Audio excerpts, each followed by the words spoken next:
एक समय था जब मुस्लिम देशों के अंदर भारत के कूटनीति का कोई प्रभाव नहीं था। मिडल ईस्ट एशिया के मुस्लिम देश पाकिस्तान के इशारे पे भारत को हमेशा प्रतिबंधों की धमकी देते थे। कभी भारत को कच्चा तेल ना देने की धमकी, तो कभी भारत के मालवाहक जहाजों को रास्ता ना देने की धमकी। यहाँ तक कि मिडल ईस्ट एशिया के मुस्लिम देशों के बंदरगाहों पे भारत के मालवाहक जहाजों को 2-2 हफ्तों तक का इंतजार करवाया जाता था। यानी कि मिडल ईस्ट एशिया में पहले भारत का कोई प्रभाव नहीं था, लेकिन अब इसी मिडल ईस्ट एशिया के मुस्लिम देशों के अंदर भारत ने अपने कूटनीतिक प्रभाव से सारे समीकरण बदल दिए।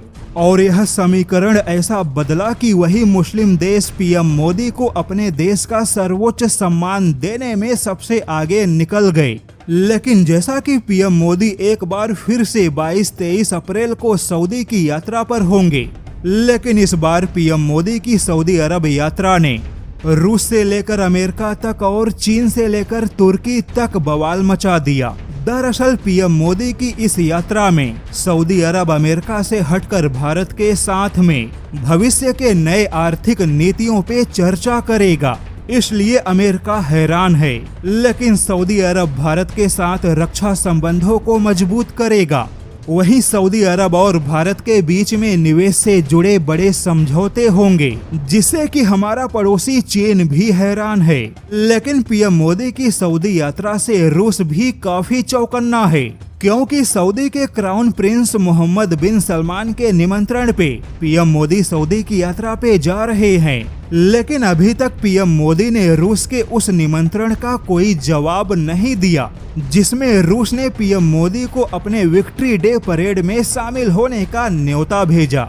अभी तक भारत की ओर से रूस को इसका कोई जवाब नहीं मिला।